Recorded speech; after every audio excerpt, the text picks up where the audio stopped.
Alright, what's up, everybody? We're back with another edition of Everyday Hoops. Hope you guys are having a good one today. We're going to be recapping last night's playoff basketball. We had a couple game fives, a couple potential elimination games, great basketball games last night. We're going to talk about them here in today's video.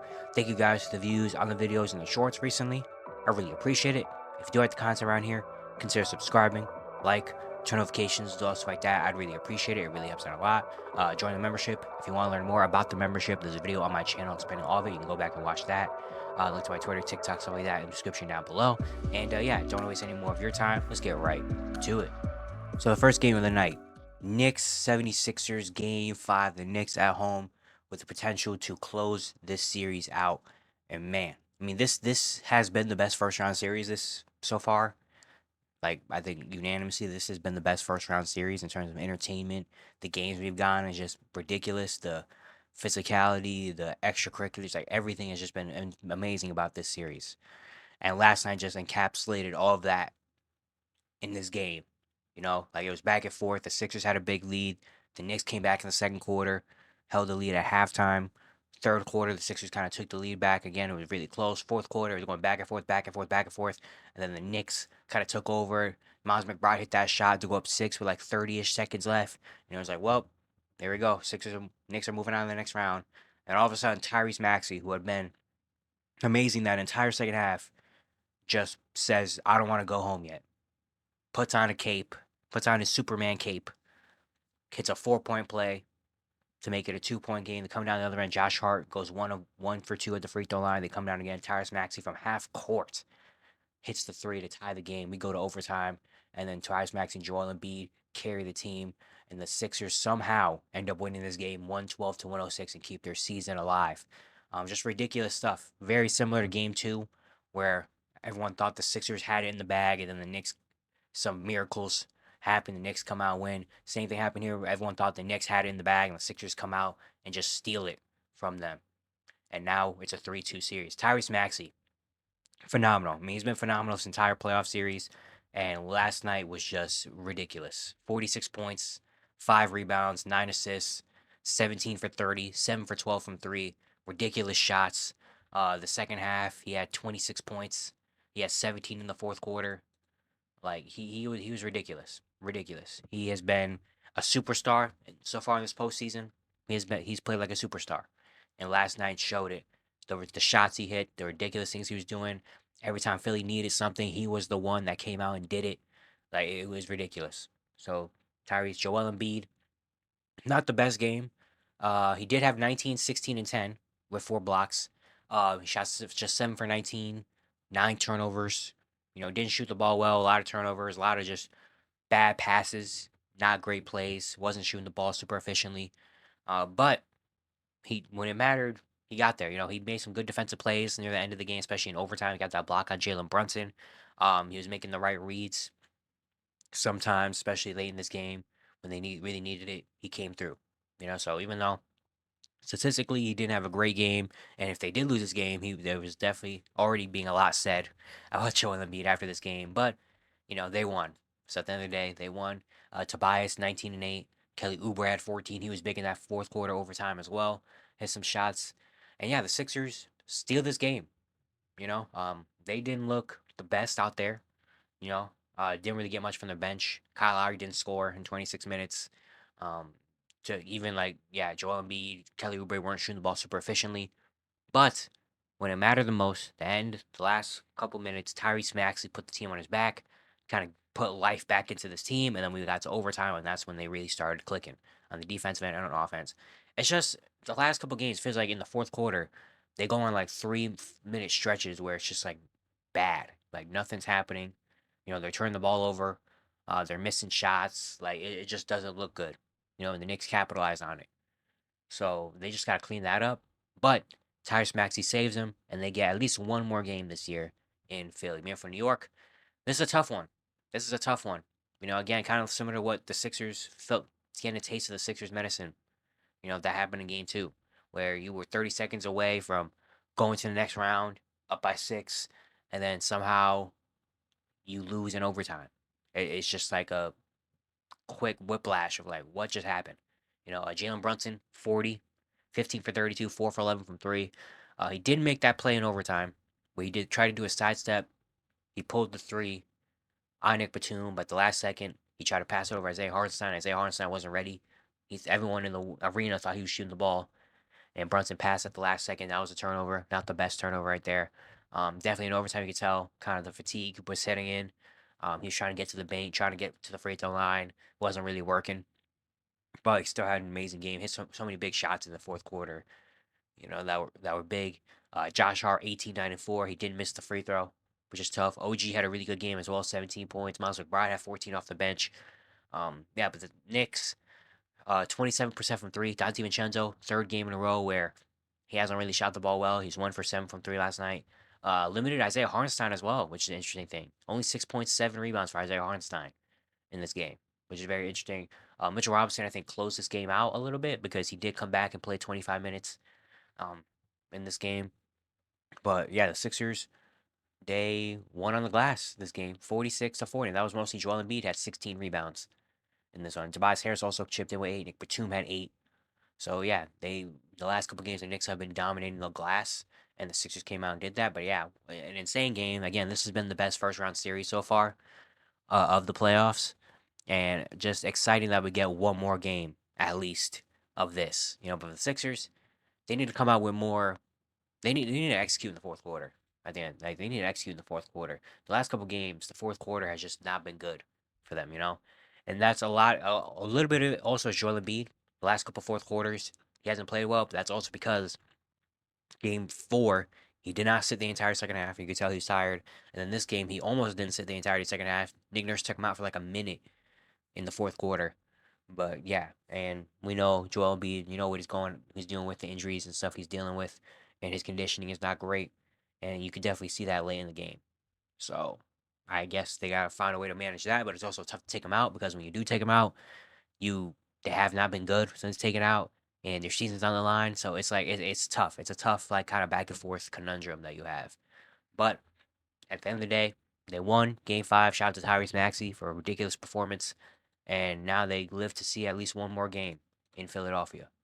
Next, we have Cavaliers Magic Game 5 in a 2-2 series, and the Cavaliers get the win 104-103. Our first kind of close game of this series so far. The first 4 games have been blowouts or just like Cavs win by 14. Like it hasn't really been like a down to the last 5 minutes or last 3 minutes down to the wire back and forth type of action. We finally got it last night, and the Cavaliers get the win. They go up 3-2. Yeah, Cavaliers got off to a good start. Darius Garland, 17 points in the first quarter. No Jared Allen for the Cavaliers, which is a huge blow to them. But Darius Garland had a really good first quarter to start with. The Magic kind of settled it in the second quarter and started to come back a little bit. The Cavs offense kind of went cold a little bit. The third, very, very back and forth. The Cavaliers, Donovan Mitchell started to get it going a little bit. Started to get some contributions from others in their bench, but the Magic were right there, always there. And the fourth quarter was very tight. Shout out to Paulo Banchero because he was ridiculous in this fourth quarter. In this entire game, in the fourth quarter, he was on it. He scored 16 points in the fourth quarter on 5 for 9 shooting. It felt like every time the Magic needed something, every time the Cavs looked like they were gonna kind of take this game over, and the Magic needed something to go, Paulo made it happen. Like he was hitting so many tough mid-range jumpers, again to the free throw line, hit a couple 3-pointers. Like Paulo was ridiculous in this game. Every time the Magic needed something and they were lost, Paulo felt like was like, "Give me the ball, I got it," and he just went out and did it for them. But Donovan Mitchell had some big shots in this game, and Evan Mobley closed this game out. He had 2 back-to-back aggressive drives. He had the dunk, and then he came down the other end. Garland fed him down low to the layup, and then he had the clutch game-sealing block on Franz Wagner in the paint. 3 huge plays right there that decided this game. Donovan Mitchell, 28 points. He shot just 9 for 23, 1 for 7 from 3. Not amazing efficiency. He did get to the free throw line, and he did hit a couple shots when it mattered in the fourth quarter. Still want him to be maybe a little bit more aggressive and better. I think in my last game where I talked about this series, which is probably back on like Sunday, I said Donovan Mitchell needs at least 30 in this game, and he had 28. So he almost got there. Darius Garland, 23, 5 and 5. Shot 9 for 16, 3 for 5 from 3. Game that he needed. He had been kind of struggling. I think he was averaging like 12 points a game in this series before this game. 17 in the first quarter was huge. Kind of slowed down near the end of it, but having him comfortable out there, having him hitting shots is big. He also did get hurt a little bit late in the game with his ankle, so I don't know what that's gonna look like. But yeah, and then Max Strus, they finally got some contributions from Max Strus. He had been really struggling to shoot the ball in this series, and last night he hit 4 threes, 16, 6, and 5. That was big. Evan Mobley, 14, 13, and 4. And then Marcus Morris getting his first real minutes of this series. With no Jared Allen, no Georges Niang. They benched Georges Niang in this game. Georges Niang hadn't really done much. And Marcus Morris came in at 12 points, closed this game out. He had a big three-pointer late in this game as well. He was being aggressive, brought some intensity, which is what the Cavaliers really needed. And they get the win. We for the Orlando Magic. Oh, again, Paolo, amazing. 39, 8, and 4 on 14 for 24 shooting. He hit 4 threes. But the three balls that were falling and the shots that were falling in Orlando weren't falling in Cleveland. They shot just 9 for 31, 29% from three. They did miss 7 free throws as well in this game. They had 14 turnovers in this one. Yeah, Franz was just 3 for 11, 1 for 6 and 3. Jalen Suggs was 5 for 14. They were kind of letting Jalen Suggs do his ISO. Like, there's a lot of times where the Cavs were like, you know what, Jalen Suggs, go ahead, go for it. Get to the paint, do your little mid-range jumpers, go ahead. You know, yeah. Gary Harris didn't make a shot in this game. The bench was solid. Everyone on the bench scored for Orlando, but not super efficient from three. And yeah, Paolo had 4 of the 9 3-pointers the Magic made. Joe Ingles had 2. And then yeah, 3-point shot wasn't falling for Orlando again in this game, even though they're still in it. But they just couldn't really stop Donovan Mitchell. And there was also one play that I didn't like. Paolo did take a three late in this game when the Cavs were only up like 1 or 3.